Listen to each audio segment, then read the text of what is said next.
I work for,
Can you all hear me? I'm just checking the connection.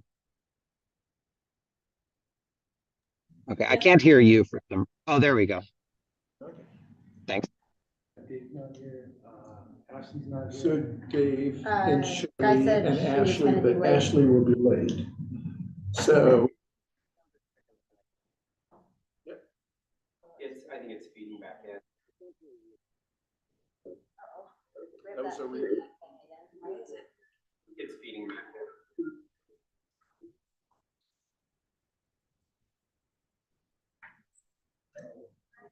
Oh, wait, that's why.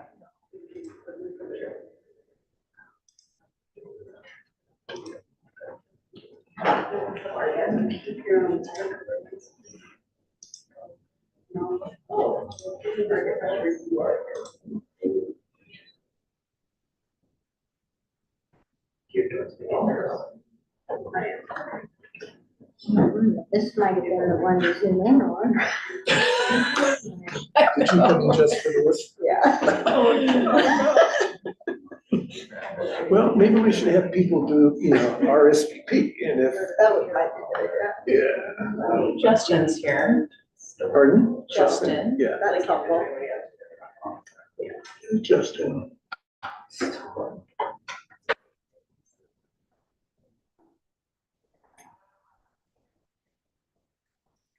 Hello, Justin.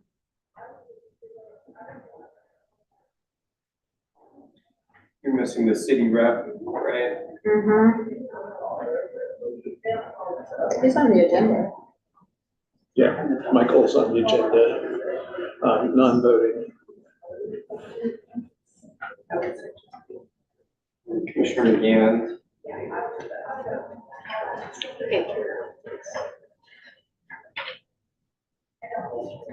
Psychology, or professor's not there by 10 after, you get to read the Well, for a professor, you have to wait for 20 minutes. For an associate professor, What school do you go to? I work in a university. I know. Those days with the past. To get out of class day. Go now.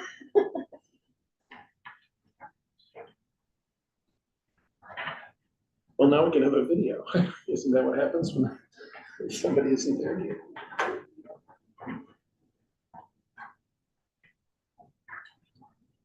It's Michael Black, right? Yeah. Mm-hmm.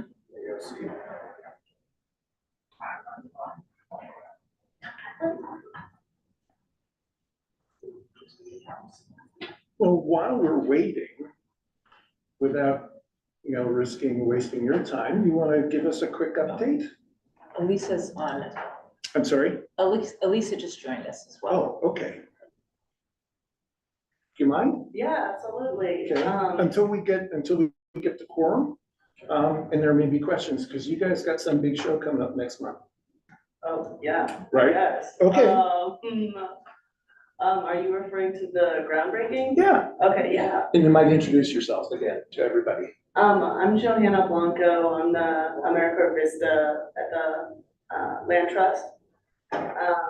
This last fall, we just worked with y'all to get a grant for our pre-development for the roads out at Arroyo Crossing.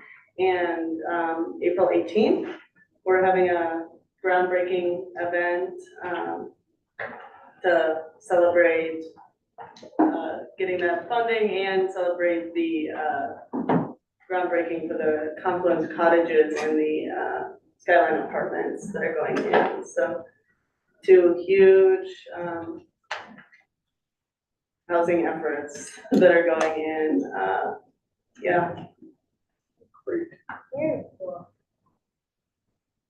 And just to introduce myself, I'm Katie, I work in the planning department. And Johanna and I are here mostly sort of representing housing stuff. We're both on the housing task force, and just hoping to have a little bit more communication back and forth between DDAB and the housing task force. And we're hoping potentially to get on the agenda for your next meeting and do a little presentation about what we've been working on. Good. For sure.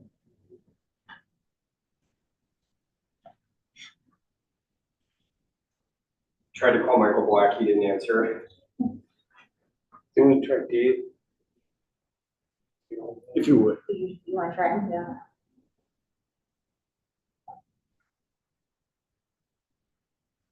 So who do we have now? Well, I have one voting member online, that's Chris from CW.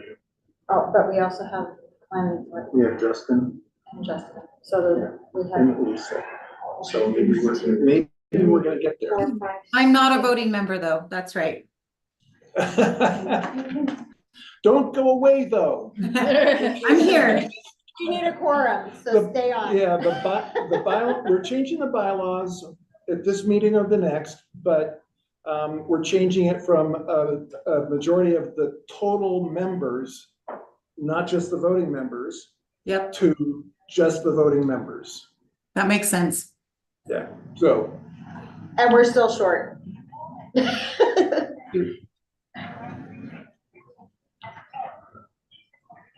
Would we be short under the new rules? Hey Dave, Ben Furter, just, No. you got me. Ashley. You're gonna come, we need it for a quorum. But now we might have, is 7 enough? Or that's only enough? Hello, can't find my. I came straight from a hut trip. A what trip? A trip to a hut up by Lizard Head Pass, but this is a pretty clean shirt. Yes. Okay, that's acceptable. Do you- I'll grab something. I need to sharpen earlier. I'll just have to use a travel pencil. Swag. You can have that in case you need it. Yeah. Better? Pardon? All right, this is fine. The price is right, Well, if it works. This is the problem. So we have oh, Melissa, Chris, Ashley, Forrest. So we're missing Shaylee. Shaylee is out of the country. Okay. Vacation.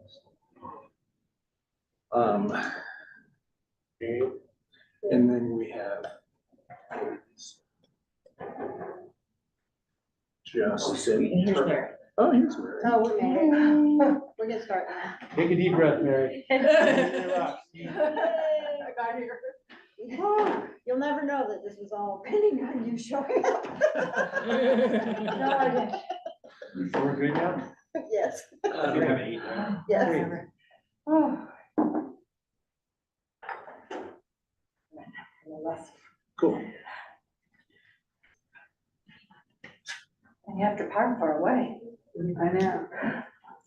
Yeah, maybe Michael Black is late to get parked so far away. The city. Okay. I don't know if you would appreciate that humor. On that note, Probably not. we'll call this March 27, 2024 meeting of the Grand County Economic Development Advisory Board into session. And appreciate those of you who are here. We'll begin with welcome. And because we've had some additional people wandering in, Johanna and Katie, would you introduce yourselves for the final time, okay? I'm Katie Murphy. I work for the county planning department. Just here to observe with Johanna. We've both been working on the Moab area housing task force and just trying to create a little bit more representation back and forth between the two groups. Johanna, Okay, still, yes. okay. We'll begin with introductions remotely and start with Colette. Good afternoon, everyone. My name is Colette Cox, and I'm the outreach manager for Grand County, or serving Grand County from the Governor's Office of Economic Development. Thank you. Justin?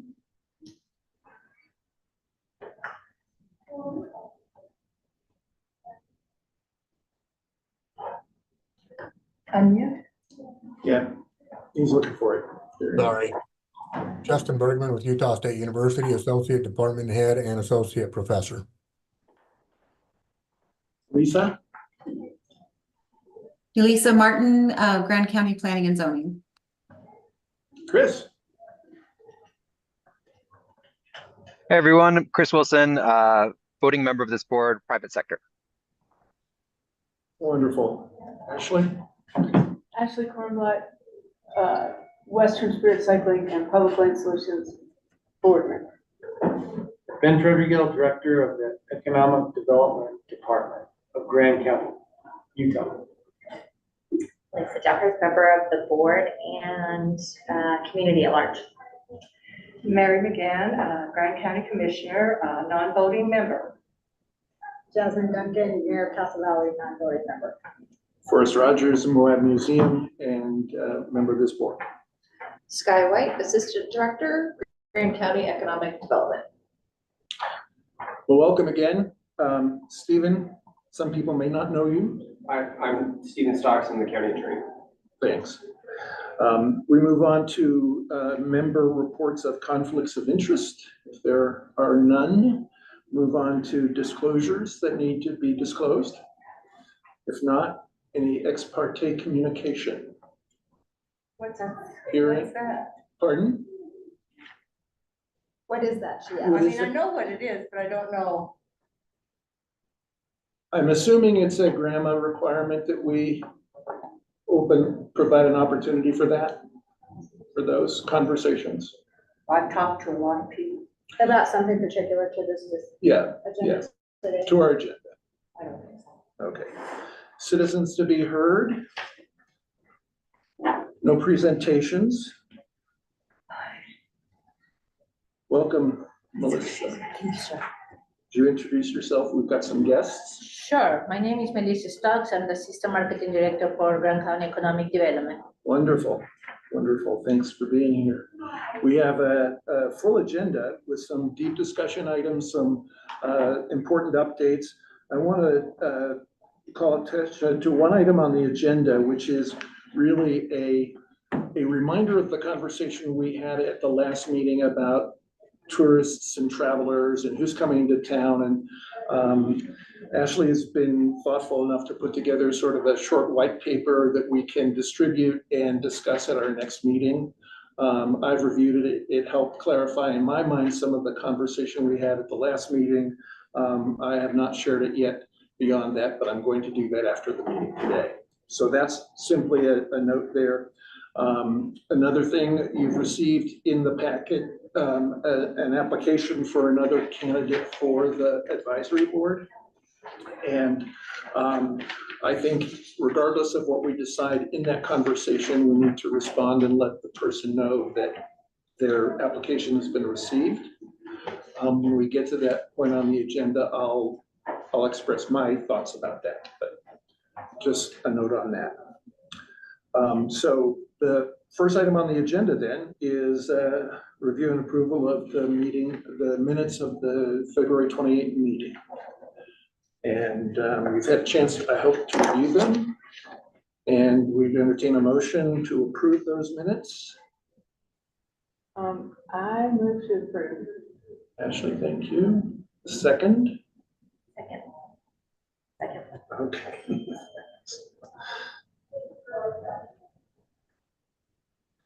It's been moved and seconded that we approve the minutes. All in favor, say aye or raise your hand. Thank you, Chris. Any opposed? None. Motion passes unanimously. Economic Development Department report. Okay. Ben. Well, just for everyone's information, last Monday was officially my 6-month day in the position. But more importantly than that, Robert Riveria, our Assistant Marketing Director, Tourism Council, after 25 years, has submitted his retirement. So he will be leaving it next week. And just want to point out that even though I was only here for a small part of his time here, 25 years is a pretty remarkable run and a lot of good work, and certainly a lot of different brands and campaigns. And I know Melissa worked with him for quite a while, so just want to, this is the first public meeting we've had where we could acknowledge and say good luck in the next chapter, and thank you very much to Robert for 25 years of dedicated service. So just want that to be known right away. Is there going to be, I haven't seen today, I haven't looked at my email for a couple hours, is there going to be some type of gathering to recognize him? I hope so. Robert unfortunately is under the weather he I guess tested positive for COVID. So he is, his last week in 25 years is rough. So yeah, I think we need to definitely do something important. But the timing and we'll work that out, but it's very important to do that. Just a quick update. Already updated the Travel Council Advisory Board, but Brian Martinez and I attended ITB in Berlin, the largest travel show in the world, 3 weeks ago. If you will, picture 27 super Walmart size exhibit halls. That's the size of this show. It's 100,000 people. We went as a scouting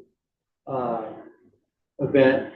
He, through NAVTEC, they have a history of attending in the past, and so they knew the value. We had a very small two-man booth, which was in comparison to the floor above us, which was all of Saudi Arabia and the country of Oman, which was hosting. So you had very different entities with very different sizes and investments in presence there. But we were on the adventure tourism floor, and the value add we brought back is that we want to open it up next year, that we possibly take a bigger group, people that want to participate if they can find value, and we'll go as a coalition. We purposely chose in our department not to go with the state of Utah. The state of Utah was actually part of Visit USA. They were in a different exhibit hall. Like I say, we were in the adventure tourism, so we were with small countries like the country of Bhutan. We were with Cuba. We were right between Cuba and Ethiopia. In the presentation stage, a lot of the stages were, or a lot of the presentations were responsible recreation, dark skies, volunteerism, things that we've been working on in our department. So we think we're leading the world in some things, but the world is talking about the same things. It seems that everyone's brand is diluted after the pandemic. So there is a effort on steroids to use algorithms in every way possible to keep tourists or attract tourists to different markets. So one thing we know is we're in a very competitive landscape. The people hosting knew that they had a captive audience because 100,000 representatives from DMOs and travel agents, they had a 2-day strike. So right after we got there, we found out we couldn't get home. So there was 100,000 people trying to figure out how to get home from Berlin, or a lot that, and even the Europeans figured out ride shares and hitchhiking to get home. So that was interesting. But people that have questions or want to know more about it, please contact us. Happy to have a meeting. We are making available all the contacts we made over there so that anyone can use them, and also talk about a plan going next year. We have a year to plan, so we could go as a group with a little bit of power, and keep pushing Grand County and Moab. The other thing that I've opened up is we are working a lot trying to get in with Outside Channel, Outside Magazine, who has, they basically bought all the athletic magazines, Ski Magazine, Velo, headquartered out of Boulder. I've tried to make my way in there several times. I think they're in the witness protection program because I finally found out where their offices were, but they were closed by the time I got there on a Friday at 4:30. But through some other contacts, we will get in there. They are throwing what's called the Outside Festival. I encourage everyone, if you didn't get my email, to look this up. It'll be the first 2 days in June. They're combining world-class bands, gear companies, outfitters. It is a big festival being held in downtown Denver in the Civic Center. I believe that addresses a lot of our market, that we should be there in some way, understanding what's going on, and at least sampling it and understanding if this becomes annual, how we might want to participate. So just a couple things there.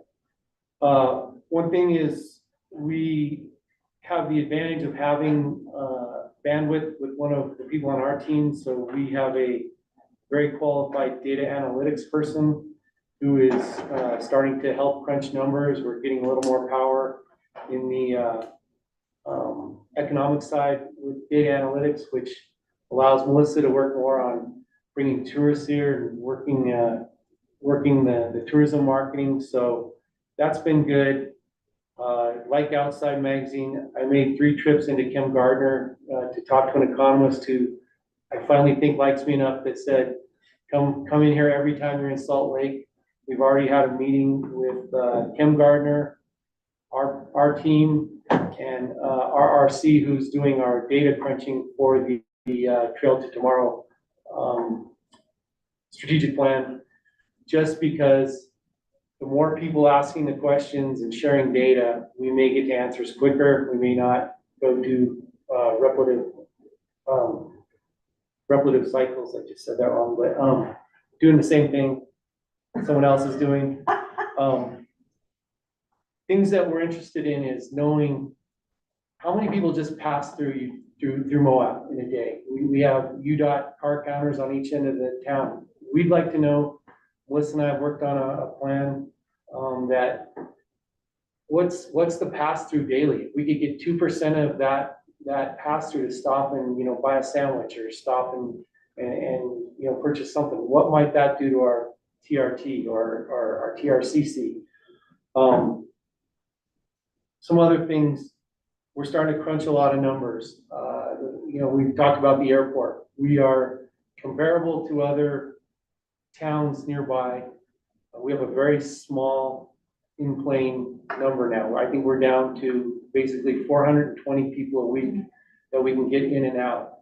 And thinking about this last night, it's like, okay, we could bring 400 and some tourists to town each week, but that also affects our local economy. That's people that are working here that need to get back to their headquarters. They're now defined and going through Phoenix. We're competing with airports like Durango, who they have, big numbers. Their weekly capacity is 4,200, so they're 10 times us. Provo, 10,920. St. George, 3,300. And I was told by their EDD that that number will be increasing as they're getting more air service. Grand Junction, 15,400. So this isn't an alarmist number, but it's something that we need to understand because it does affect what's happening here. Another quick and dirty back of the table, back of the napkin map I wanted to know is if I was someone in Chicago and I wanted to plan a trip for my family, let's just say 5 nights. I could go to Moab, New York, Paris, Disneyland, Disney World, Las Vegas, or St. George.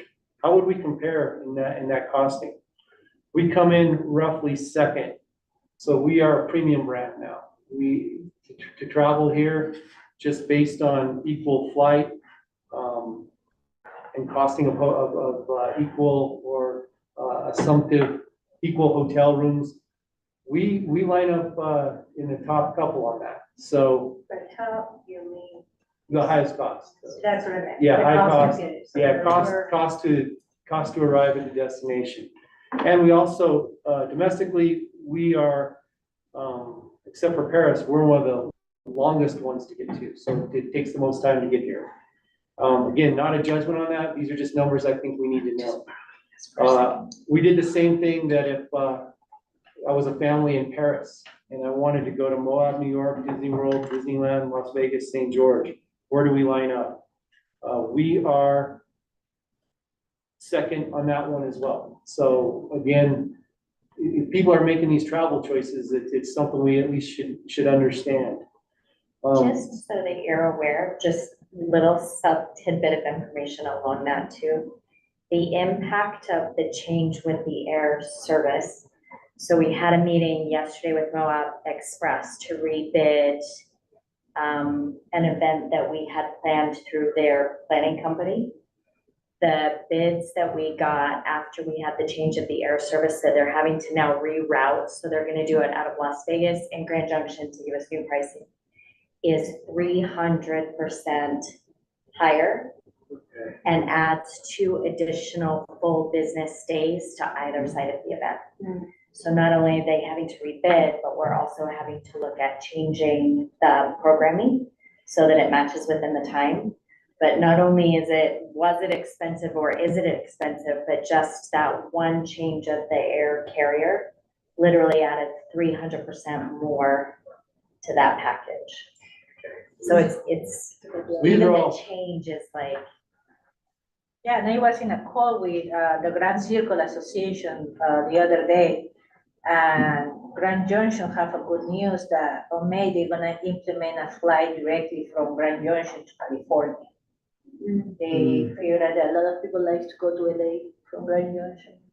So I don't know how that would impact on us, but we might have some. it's weird from Grand Junction too, because we can't offer consistent shuttle service either. So the issue and why they had to not just make changes, but completely rebid the event package, the seminar package, is because you can't run an empty shuttle back and forth. It's the reason why we can't have Uber here, is because it's not cost effective, because almost everything is a long distance for one way. So for Grand Junction, because they have so many more flights than we do, they can't run an airport shuttle like we used to when we had the two services that would come in once a day, out once a day, and once a day, out once a day. They would have to run empty.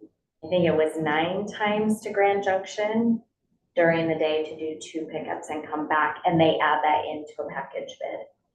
So just, it's more complicated than we even imagine, and complication adds to expense, because then you have to add the hotel for either 2 sites of that additional day to come in from Grand Junction. So even looking at Red Tail with charter flights in from Las Vegas, and Moab Express also offers a scenic tour that they did for the Rocky Mountaineer passengers that would take them in from Las Vegas. Even with all the different options, the least expensive option was 300% more than the original bid on the event, and that's just one event. Thank So, you for that. yeah, just No, FYI. So again, just trying to understand, and these, right now, this is very unscientific and non-verified, but in just throwing some numbers at the wall with Kate the other day, and some things I've observed going up, just some Kem Gardner and some other public data, is the ratio of people working in the tourism economy in Salt Lake. And you figure you have all those counties that may be feeding Summit County, but you have a metro area. It's about a 3.7% of the population. If we go off the numbers of jobs that are highlighted to be tourism jobs created in Grand County, and we only use our Moab population, we are at a 50% ratio. That means 50% of the population of the city would be working in tourism, assuming everyone had one job. Now, we know that some people have multiple jobs, so that number needs to be normalized. But even if we just add the county and San Juan County with what's listed as tourism jobs, we're at 37.5% of the population of the 2 counties is working in the tourism industry. So we're just, as this again is a back of the napkin data point, but we're tenfold of what may be the state norm. So we will endeavor to work on that and get a better idea. The other thing, Melissa and Sky know about this, I started making a crazy list about a month ago. It was just a grocery list. What do people that live in a town need to have? And went and did a quick and dirty shopping thing on February 21st. Didn't have time, but I was in the grocery store last night. I said, let me go look at one item. So a pound of hamburger, the exact same pound of hamburger that on February 21st was $7.59 is $8.09 yesterday. So I don't, that's a dangerous number for me to throw out, because I don't know if the price of hamburger has gone up everywhere. So I haven't compared it to other cities, but I've heard anecdotally, and I believe that our local economy is a little bit at the mercy of the tourism economy that shows up in masses. And when the off season stops, prices on certain items, especially items that are stocked in VRBOs, start to increase. So we are going to do some old field work and just show up in the grocery store and go track those, because I've had many economists say, well, we can give you that data. But the data doesn't tell you that when you walk up to the item, if it's in short supply, if it's out, and so funny enough, that was one of the things that made the Ken Gardner guy want to talk to us more. Oh, you're going in the grocery store all the time. Oh, there's hotels for sale. Tell me more. Because the data on a spreadsheet tells a much different story of what's going on in our county. We're learning through the Ken Gardner that we can get very scientific on average mean income and percentage of average mean income. And this is why I was tracking this guy down for 5 months or 4 months, is that their data shows specifically at different levels of average mean income, how many housing units would be available at that income. And it becomes, I mean, there's some percentages where there might be one affordable living domicile. So I don't say this with conclusions, judgment, or bias. These are just data points we need to really start understanding if our department is gonna be of use. Can we look at services as well as like? We can look groceries? at anything you Because I want. think that's another point where like what it takes to live, for someone to live Right. and live well. It's gonna include like, what happens if I have a plumbing call? Let's look at Can I even services, get one? scarcity of services, sales leakage. The book that we've all been reading says, you know, the dollar spent in a town touches 7 different hands. Well, we all know there's a lot of sales leakage. So we leave to do certain things. I always want to know at the Spanish Fork Costco and the Grand Junction City Market, how much of our tanks are being filled. And Aaron, I mean, I know I get the call, oh, you're in Spanish Fork, are you going to Costco, bring this back? So those are just numbers that we should start understanding. So that's kind of my report. I have a few questions. Is that right? Sure. Okay, in Berlin, who were the attendees? Is it mostly big tour companies?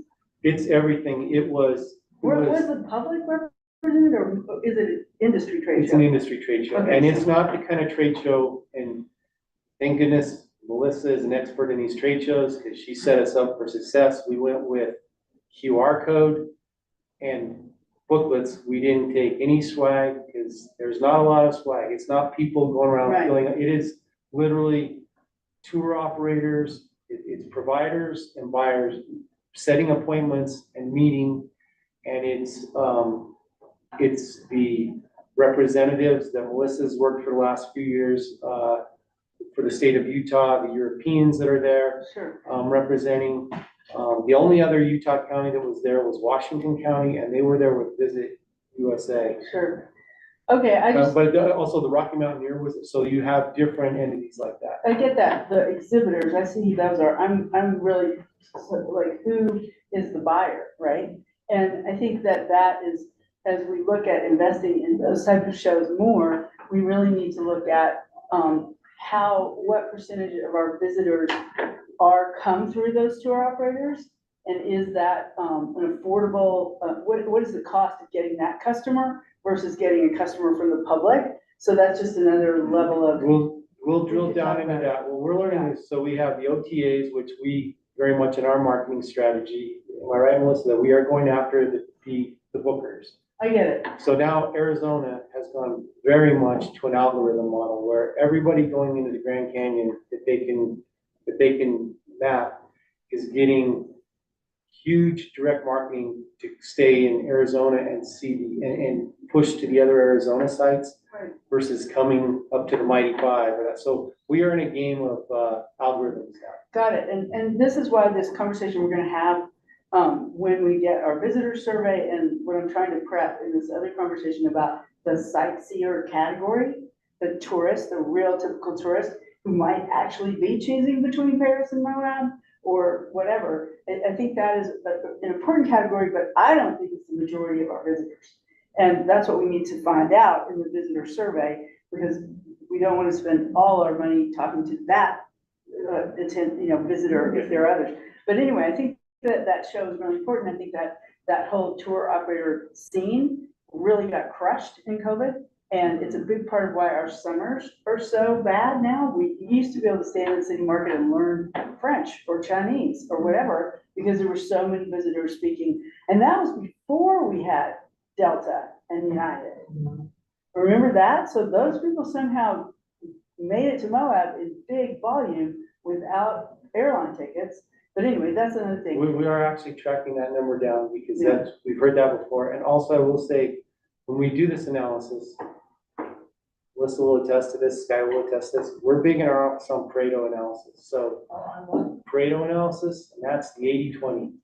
Let's understand the 20 that bring the 80% of the results. So it's not a quantity number, it's a quality demographic, and that's what we need to understand. Okay, I agree with that. I think there's another level of breakdown, but we can talk about that later. But just real quickly, on outside of your show, so I think part of that, and we could talk about this some other time too, but it falls into the history of what's happened with Outdoor Retailer and Interbike and some of these big trade shows.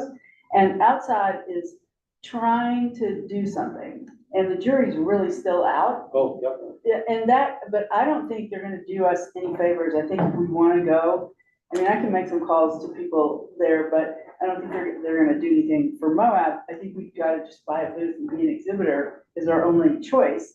But I think that it's a really likely that that event is gonna end up being a regional event. I don't think people are gonna come from across the country to spend, I mean, I'd love to be wrong about this. I think it would be great if this ended up being a gathering place like Outdoor Retailer used to be. But because of the change in the way trade shows work and the way the companies that exhibit in trade shows, they don't really need to go anymore. They've already sold all their product. That whole model is going away, and Outside's trying to build something that could get in there. I'm pretty worried about it.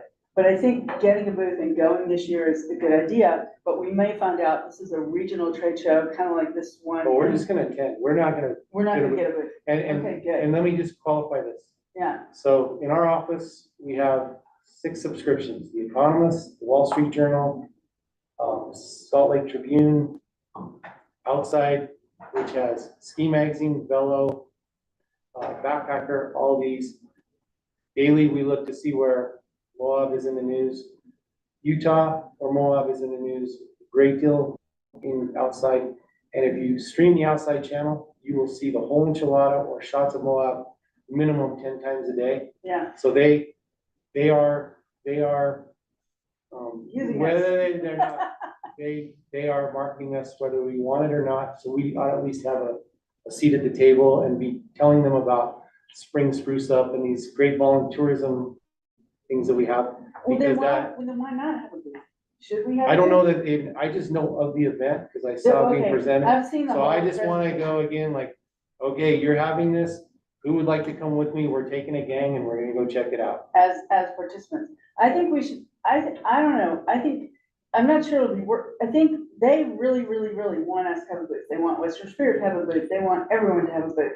And if not enough people have a booth, they're not gonna make enough money, straight up. That's fine, It's let's not go gonna check work. it out and figure it out. We could do that, but we might, given that they have, that so much of our adventures are their bread and butter. Like, I don't know, let's talk more about that. I can give. We'll be talking a lot about this, yeah, we're Okay, gonna break this one apart. Okay, well, We're thinking gonna about, reverse engineer it. thinking about, well, it's basically a concert in downtown Denver now. That's No. what, they're more excited about the band than they are. There's no conversation about public land happening with none of the public land players or like the Trust for Public Land or any of these organizations are. All I know is I'm taking Ashley Kornblatt to the Outside Festival There, June it's 1st and settled. 2nd. We should go and see All what's right. gonna happen.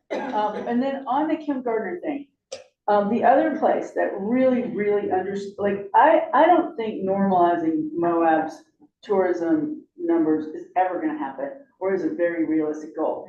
But what I do think is it's really important. I really appreciate, Ben, your wide-ranging questioning, brain about all of these things and looking at all these things. I think that's super important. And we haven't really done that around here in years. So I think it's really great. I think that my experience with, there's this idea that regular economy is really important.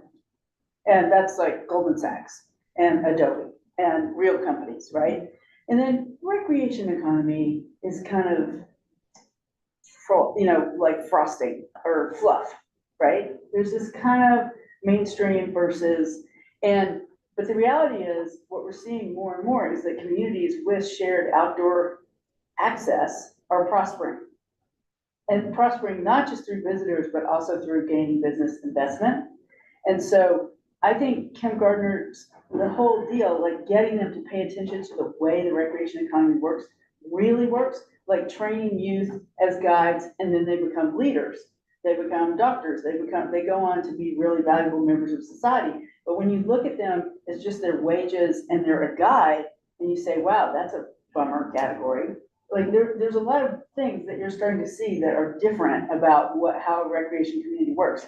The other source of really good data is Headwaters Economics out of Bozeman. Right. So we should definitely look at, and those two groups, Kim Gardner and Headwaters, have always been really different. Kim Gardner's like mainstream, serious economic development, and Headwaters has done a lot of work on recreation economy. So it'd be fun to kind of try to make them talk to each other. And you were the guy to do that, so that's cool. And then that's it for now. Actually, Yeah. I think this is a good reminder of the conversation we started the last time. We've added some data, and you've added some input. I think we'll have a fuller discussion at the next meeting. We'll circulate your brief white paper and have more time. And at that point, we also you may have had more conversation with Jeremy from RRC, okay, about what they're finding and how what they develop can be synthesized with what you're hearing from Kim Gardner and other sources, even if it's just for the public. Okay? Yeah, that's great. Okay. We have a couple of other somewhat detailed topics. The next one is, thank you, Ashley, and thanks for being here. And hope you survived the hut. Yeah, I'm fine. So the next item on the agenda is the cooperative agreement with Utah State University. And Ben and I met with folks from Utah State, but I've asked Justin to introduce the conversation. We learned a lot more about Justin's role at USU down in Blanding. Also learned a lot more about the role that Megan McFall had down there, because I had a different impression of what her role and responsibilities were than they actually were. So, Justin, can I turn that over to you? Yeah, thanks, Forrest. I appreciate that. I'll take just a minute here. And so this is an update with Grand County for the Grand County funded business resource consultant position. And that position originally, it was meant to be partnered with SBDC or other like programs. Following discussions and meetings regarding the organizational structure at Utah State University, the reporting lines, the flow of things, does it make sense? Does it not make sense? We had a lot of discussions and meetings.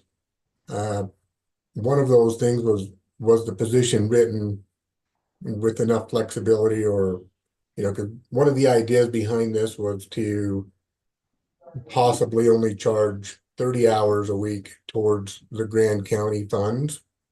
And could we implement another 10 hours of something else? So one of the discussions that we had with my department head was possibly putting in a faculty role. And so, things have been evolving. That's the bottom line. And I think that we have a much clearer idea of something that's going to be the best fit. And so that was part of the delay in getting this position reposted. On March 25th, Monday, we met with Ben Frederick, Forrest, Mike Finnerty, SBDC State Director, Jason Yurka, the SBDC Associate State Director, and Roger Coyle, who is now the Southeastern Utah SBDC Director, and myself. I don't know if you want to hear the mouthful title they've given me, but it's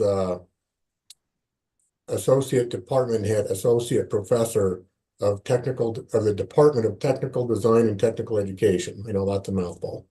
Try not to remember that. I can barely remember it. So I believe that we had a general consensus from Forrest and Ben that moving in the direction that we've discussed is positive.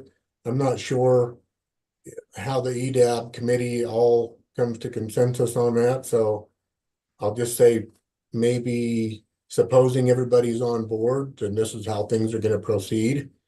The business resource consultant in Moab that would be housed at Utah State University, Moab, would report to Roger Coyle moving forward. And he is, again, the SBDC Southeastern Utah Director. Just to give you a little side note, since the position has been vacant in Moab about the end of October, all of the businesses have been being referred to Roger Coyle for mentoring and getting set up in the LLCs. And all of the feedback I have had regarding interactions with Roger has been absolutely fantabulous. I don't know if that's a word, but I'm going to throw it out there. Basically, you know, the new reporting lines would go to Roger Coyle and then up through the SBDC side of things, and not necessarily flow through the technical education and technical design things. So you can imagine a little history on the departments that I've been in just in the last 4 years. I was originally part of the Department of Applied Sciences, Technology, and Engineering. That department grew when they added the technical education. That department split and absorbed aviation and technical education, which became a new department. And then a year and a half ago, we split again and formed another department, technical design and technical education, which kind of split aviation and stuff out of into their own department and us into a different department. So there's been a lot of restructuring. A lot of this has been from growth and the community needs. So it's a good thing. Sometimes it's a little painful, and sometimes those lines have to be looked at again, right? And so that's kind of what we've been doing, is revisiting this to make sure that it's in the best interest of everybody, you know, so that this new position really has the support and the mechanisms involved, and the Grand County is on board, and the position serves Grand Counties in the way that it should. Yeah. So, let's see. So as far as things look moving forward, if everybody's on board, the new principal investigator would be Mike Finnerty, the Utah SBDC State Director. And Mike Finnerty, Jason Yurka, and Roger Coyle are all Utah State University employees. Sometimes SBDC works for a different institution as that program is laid out. And they work with Extension, Utah State University Extension. They're in that department. So let's see. A couple of other updates on this position. I think it was recommended in the meeting that we had Monday that Mike and Jason and Roger sit down with Ben and Forrest and discuss the possibilities of changes in the cooperative agreement. You know, sometimes, you know, those agreements, they get a little bit dated. And I think everybody's on board to sit down at the table and clean up any verbiage, or, you know, make things clear moving forward.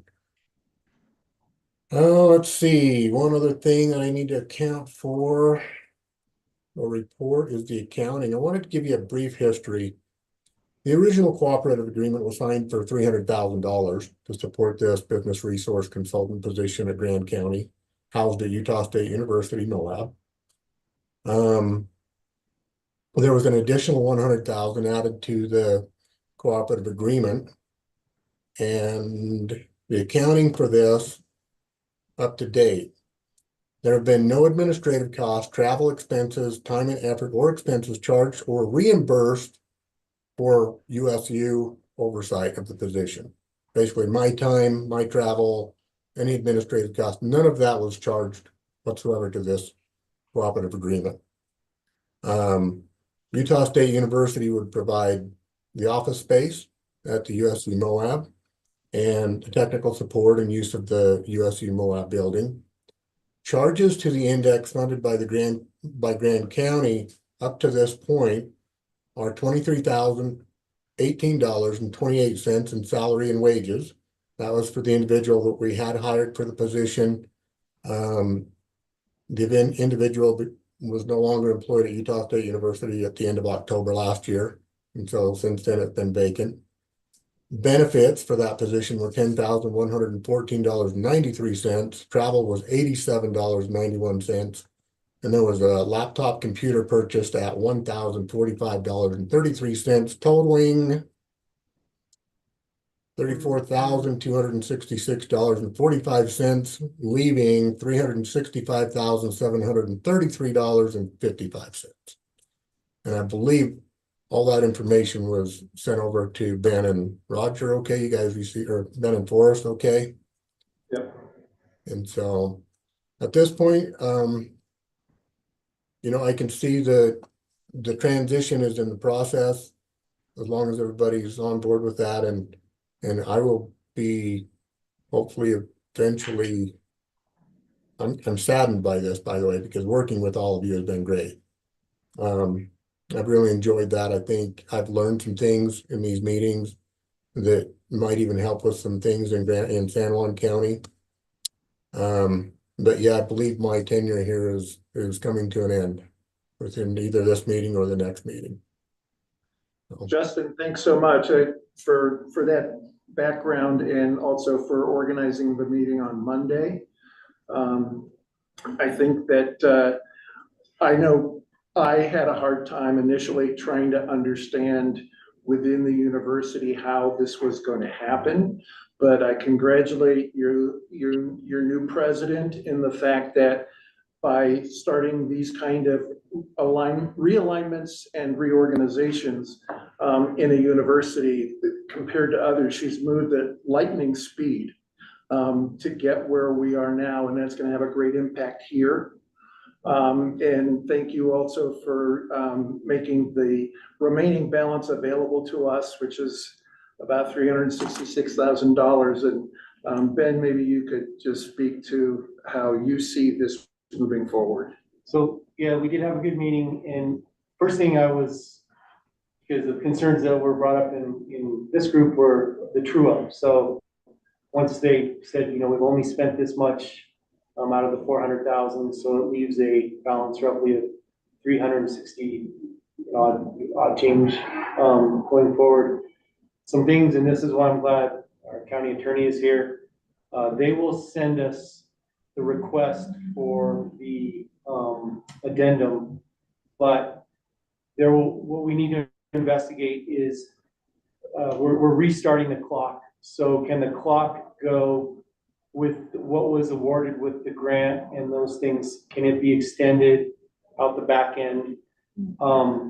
They also would like to have a small, they didn't say small, but an administrative fee for Roger. So Forrest and I have a very conservative number that we think is fair, that we would apply once we know what the asks are on the rest of the contract. But mainly it's just understanding if we can do an addendum that extends the clock, which I believe will require we review the contract and then an agenda item that I go in front of the county commission. And then, you know, we'll have, if this works right, we have an SBDC person that would then be a member of this board. They will be housed in Moab. One thing that was really positive in the meeting is they are structuring it that this person would not be working on grants and stuff, that they would be involved in coaching. It also ties into their entrepreneurship academy. That's an online academy. So they can partialize that, as well as there was the other piece was mentoring market research, and also they also have a data set with a very good market research and analyst, and all of this is coming from the I believe it's the Leeds School of Business, right, with USU. Am I saying that? Or I said that right? The name of the school? Yeah. I don't remember. Okay, but we know because we've seen Dr. Doug Miller and others at these business summits, and they have a huge talent pool. So, to have this person in position that would actually be dedicated to, meeting with people, mentoring, connecting to these other programs, looks to be a big positive. So at this point, after that meeting, I was very positive walking out of there. I think I'm gratified by the degree of thinking that they've already done about how to structure the role. If with the $360,000, at least initially, they're thinking of a 30-hour per week role, which qualifies the incumbent for USU benefits. But by doing 30 hours a week instead of 40 hours a week, you're accumulating and accruing hours that can be put on, and therefore days that can be put on the end of the contract, so it can extend it further. That makes the job more attractive to anybody to whom they want to offer the position. And so they're thinking very creatively about that. And the other thing is, I learned that Megan was a great resource to this group, but she also had other responsibilities within USU about which I think most of us were unaware. And so what the commitment is to hire somebody who can spend at least 90% of their time just meeting and consulting, organizing, and connecting people. I think that's something that we've always wanted to have here. And I think they're really committed to that right now.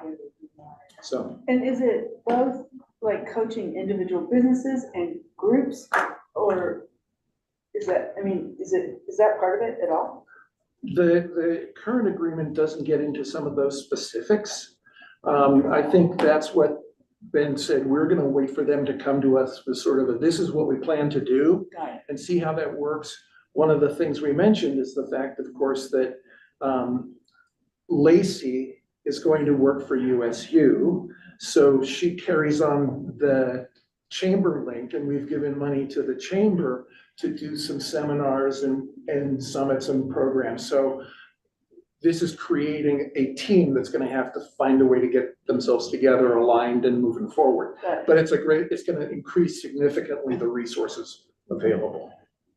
And one thing, and Justin, just to confirm that I'm right on this, is that the next steps are that we need to get the contract and the addendum done and agreed to before you can post and hire the position. Am I correct that that's the set of steps that we need to take? That would be what I recommend. I think that's what I kind of heard the other day. So I just want to. Yeah, but so it's a little bit, I'll back up a little bit. So the position that was agreed upon with the department was posted.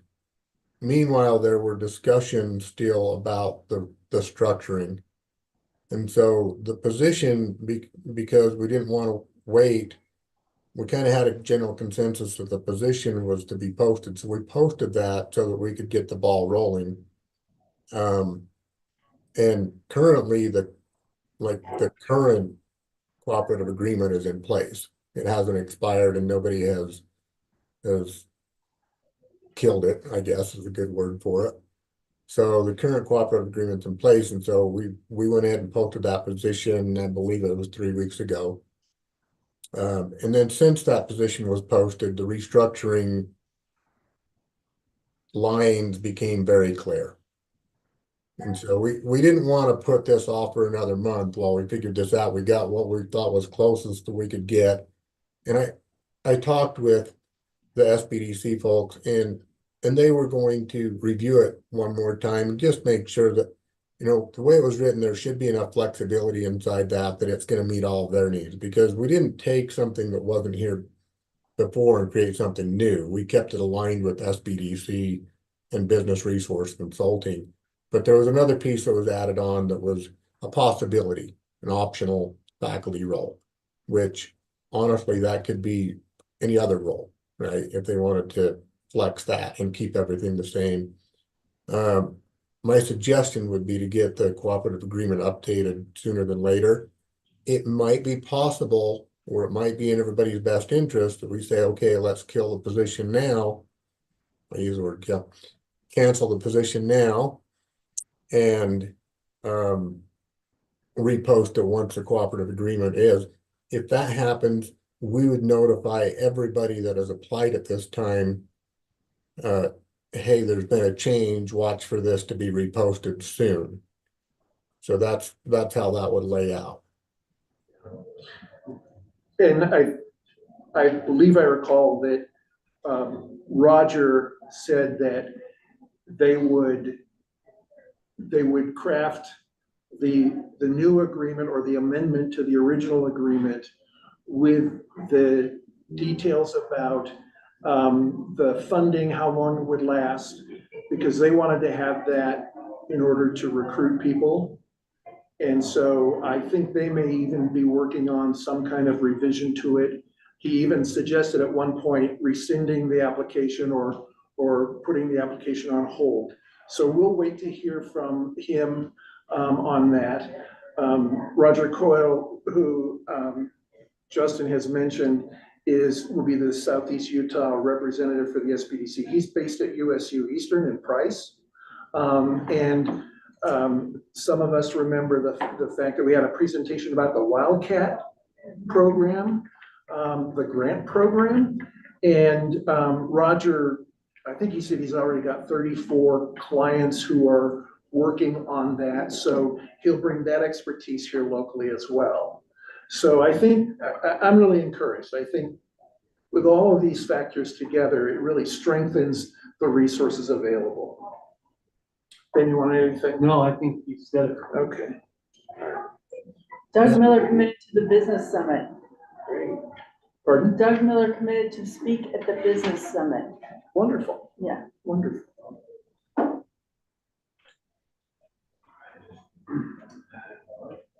Take a breath, and then we move on to the bylaws, a draft revised amended bylaws for the Economic Opportunity Advisory Board, the EOAB.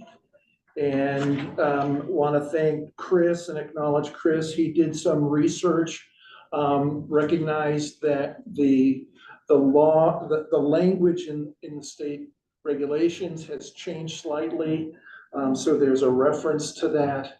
And what we've tried to do is streamline it, eliminate unnecessary or out of date language. And Stephen has had a chance to review it, which I really appreciate.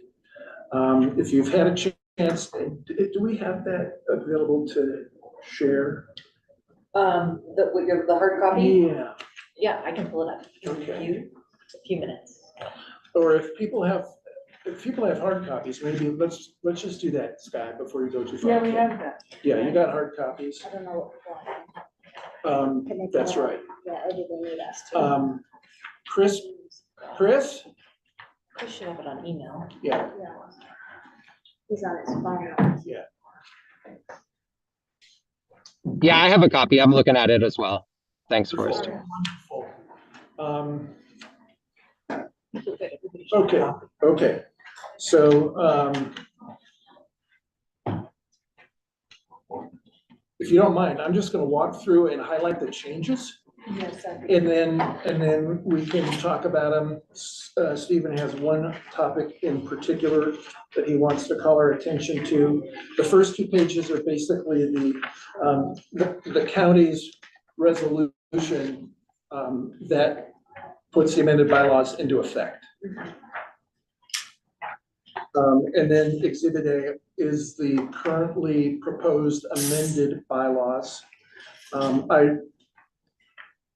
This would suggest a change from the Economic Development Advisory Board to the Economic Opportunity Advisory Board. I think that's in keeping with the governor's shift to the Office of Economic Opportunity, which I think is a very positive. personally, if we changed economic to momentous, I think it would radically change the abbreviation for this organization, and I think that would be a great improvement. That would make it the Moab board. So, so anyway, we'll walk through these by Do you section. have that kind of power? Pardon? Only Forrest. I mean, does it? That's not a serious recommendation. I just personally. I was like, wait, really? Okay. Okay, you got me. Okay, so we'll walk through this by article. So Article 2 actually consolidates 3 different sections of the original version of the bylaws. And Chris did a great job of synthesizing that and bringing things into much clearer focus. And there are now basically 7 bullets. And they're pretty straightforward. We've all talked about them. This did add some language. The 3rd major bullet serves as a resource. We added, and the county commission, because after all, everything we do goes through the county commission, goes to the county commission. We kept the language that refers to the Rural County Opportunity Grant and Rural Counties Grant, but we streamlined it. So any questions about that or concerns?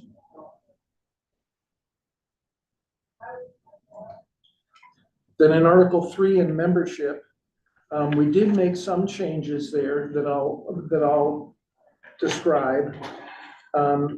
We first of all removed the non-voting member from the Planning Commission. We did that because we already have county staff. The planning director as an ex officio, and when she's not able to be here, I assume you will join us. Okay, or be assigned, voluntold. We retained the voting member from the chamber. And then we did change the one voting member nominated by the Workforce Development Services Department to an appointed member, not necessary, an appointed and voting member, not requiring it to be them to be nominated by Workforce Development Services. As you know, we've had some challenges with the time from their team to be able to participate. Kelly Thornton has been trying to, but her schedule is just such that it's hard for her to be regular. So again, we retained the voting member that's nominated by the chamber, and we shift the workforce development specialist to a voting member appointed by this board, which I assume, Stephen, has to be approved by the commission. Yes, correct. But right now, we don't have a chamber person. Or is it me? It's Shaylee. It's Shaylee. Oh, Shaylee. Yeah. For the, okay, got it. Sorry, Yeah. duh. That's okay. Trevor thinks she's only gonna be there for another year. I'm But sorry. whatever. Yeah. Carry on. Under section, under item B in membership, we just added to that, that members may serve a maximum of 2 consecutive terms. That way we want to keep the talent flowing through here with new ideas and perspectives. Section 3, 4, and 5 of that article don't change. In Article 5, meetings of the members, the first section, we changed the language from shall be held monthly to will be held monthly, recognizing that that is the reality of a volunteer board. And we've already, for example, at times consolidated meetings in November and December into one meeting. Then down in section 5, quorum, we've changed the language from a quorum will consist of the majority of the voting of the board membership. And we've changed it to the voting board membership. So that makes it less of a challenge to struggle with a quorum as we did this today. And just streamlines things. Any questions? I feel like I'm just talking. Is this helpful? Well, Is no, this- we're good there. Okay, I mean, all right, Article I think 5. we went through this really thoroughly the first time, so I Right. feel like you didn't change anything that we discussed from that. Pardon? Nothing dramatic. Oh, we changed the tenure of the director of that's the right. economic That's right. development. But all these directors. changes are good. They Yeah. were chatted Yeah. about, I feel like. But they don't show up in this version of it, so I just get it. want to make sure that people, Right, everyone knows that everyone was heard. right. In Article 5, Section 1, we added the second sentence, applications approved by the commission. So this is a reminder again that we are advising the commission. Then in the next sections, both the end of Section 1 and into Section 2, we basically took out all of the criteria that had been listed for the Rural County Opportunities Grant, the Rural Counties Grant, because we know those. That's, I think, a vestige of when this board was created just for the Rural Counties Grant Program. And we eliminated Section 3. And that's it. Then the rest of Article 5, Article 4, Section 4, election of officers. Again, a majority will be elected by the majority of the voting members of the board. Section 5 is the removal of the officer, and this is an area where Stephen had some comments and maybe a little heartburn. Well, I just note that if you're doing a three-fourths majority needed to remove a chair, not that it would really be common, but if you have 6, you're going to need it to be unanimous with the other 5 individuals. It's not until when you get 8 individuals that you don't need 6. So if your chair shows up and you have few numbers, if they have 1 ally, then you will never be able to remove them unless you have all 8. And that might not be a concern, but I always just point out the red flags that you could become hostage by 2 individuals. So how do you 2/3. change it to 2/3 with the exact? 2/3 would be cleaner because then with 6 you'd need 4 Got it. as opposed to 5. That seems like a good idea, because if you're gonna have the provision in there anyway at all, you might as well have it be relatively Useful. possible. Yeah, assume everybody has at least 1 friend. That's pretty awesome. Well, Perhaps now on the board. I'm at risk. Okay. No, I mean, do you need a motion or what? Yes, let's have a motion. Okay, I move that we take the county attorney's advice and change it to 2/3. There's a motion. Second? Second. Okay, thank you, Melissa. There's been a motion to change 3/4 to 2/3. Voting members, raise your hand if aye. Any opposed? None. Thank you. I think we're moving through this. The next section is excuse me, I'm lost.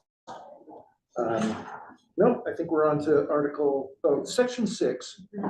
This is just a reminder that people, for example, I believe Melissa may have been, I was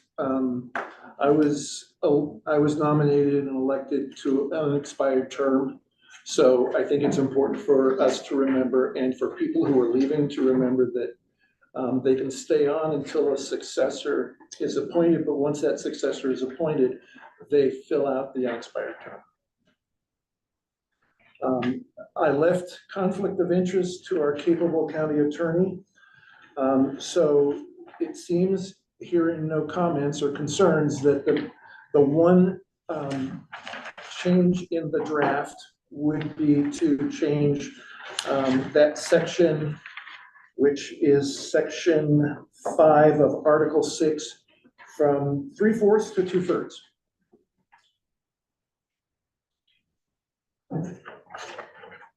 I see people sort of looking, but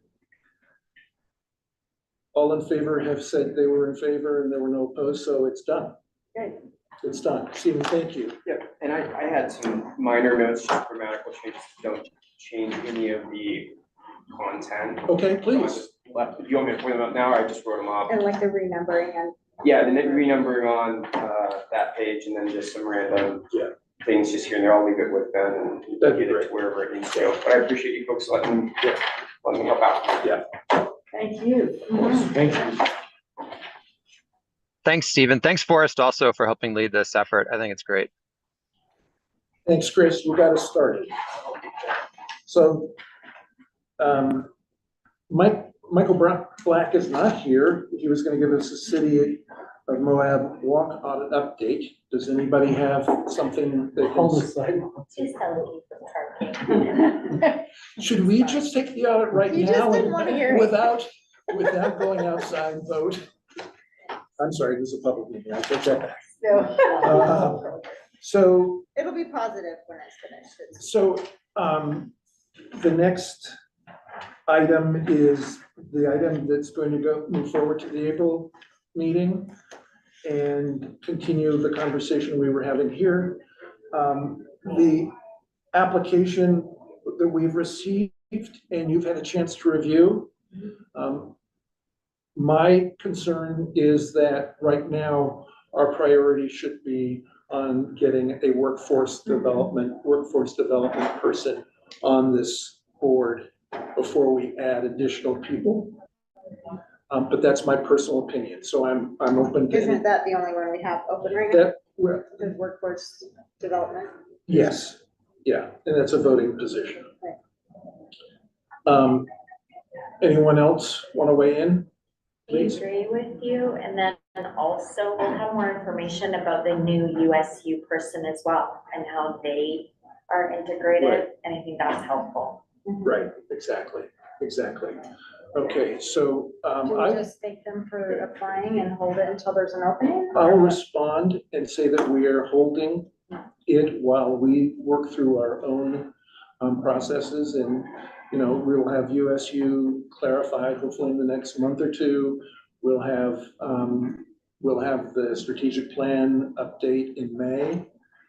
So I think after that point, we would be ready to take action on any applicants. So let her know that her application is still viable, but it might be a while before it's considered. And I'll respond to that effect, Mary. Don't we generally do interviews when we actually have someone end a term, or when we have an opening, or do we just do that whenever? We've been focused on interviews when there are applications for vacant positions. And this is actually a vacant position. Oh. So, but we can hold that application until we're ready to fill the position. Yeah. Okay. Colette, we finished the work that was on the agenda. Could we ask you for an update from your world? Sure thing. The update that I have to share today is that our director for the Governor's Office of Economic Opportunity, Ryan Starks, will be taking time this year to visit all of the rural areas. And we have, we're looking at visiting Grand County on June 7th in the morning. And so I will work with Ben and team to just ensure that this works for the group, and would like for you all to brainstorm, since we have a little bit of time to plan the agenda for when he is there, of what we would like to highlight. Obviously, I personally would love to highlight all the good things that you've done in recent years with your grants and received from our office, and then also start thinking about some things, upcoming projects that you'd like to work on. Obviously, the airport is top of mind. Some of your tourism projects are top of mind. Keep in mind that the Office of Tourism is under the Governor's Office of Economic Opportunity umbrella. So myself, and you've met Camille Johnson and some of our other staff members that work for the Office of Tourism. And so again, we'd just love to have your input on the upcoming visit and thoughts about not only your successes, but forward thinking to opportunities as well. Wonderful, wonderful. We'll, I assume you'll be working with Ben and Sky and the team to develop the meetings with Ryan. Yes, for sure. And it's never too early for this group to narrow down projects for next year's grants. I like to start writing the grants at the beginning of July with your team. And so that gives you a couple months to narrow down your projects that you'd like to go after in the next year. We were fully funded for the Rural Communities Opportunity Grant through the legislative session. We actually even received a little bit more money than we had originally thought. And so that grant is going to be available again. And it's competitive, and Grand County always writes wonderful grant applications. So I'm hoping for some additional money. And again, thinking ahead and looking legislatively, asking for a large amount of money potentially for the airport that's outside of the grant cycle, but just a legislative ask. Colette, last month you mentioned the importance of reaching beyond Moab and other communities in the county. Can you give us some? Are there opportunities that have come to you that we don't know about or haven't yet surfaced? No, nothing in particular. Just really that some of these areas outside of Moab, they do support, we've got families and individuals living there. So there's, workforce housing issues.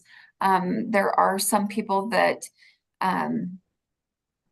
may have some tourism-based developments that they'd like to see further out from, Moab City. And then there's always natural resource-based economic development opportunities, just again, keeping in mind what you're doing with mining, oil and gas, forestry type entities that have traditionally been in the area, essentially any industry outside of tourism. So just wanting to make sure that those industries and opportunities are not left behind. Thank you. Thank you. Anything else for the good of the order? Jasmine, thank you for coming into town to be with us today. Joanna and Katie, thanks for joining us. Yep, Chris. Could I make one comment? I was just thinking about our board and the way we sort of plan ahead for meetings. And one thing that I thought of is that it might be helpful for us to create or have a discussion around sort of a calendar of the topics that we'd like to have on the agenda, make sure we get to, sort of looking forward, not just one meeting, which is kind of how we tend to do it. And then a lot of it ends up, because of that, falling on you and on Sky to figure out what does our next meeting need to look like. And of course, that's worked great. I just wonder if it might be helpful for us to sort of say what, over the rest of the year, what does this board want to accomplish? And what do we need to have on the agenda throughout the next coming months so that we make sure we get to those things and do a good job of having the right discussions and using our time wisely to get there? Absolutely. We actually did that last spring. when we had such a tight time frame and we had several reports and several grants to submit. And we actually had done that.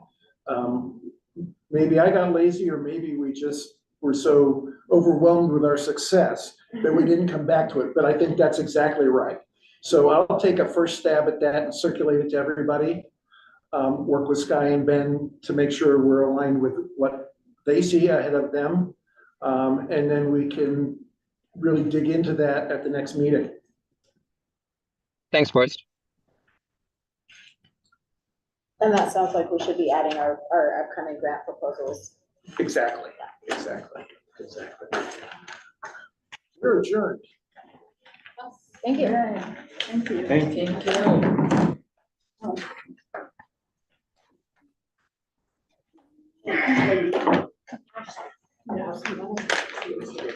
As a former member. Yes, it's. Yeah. Thank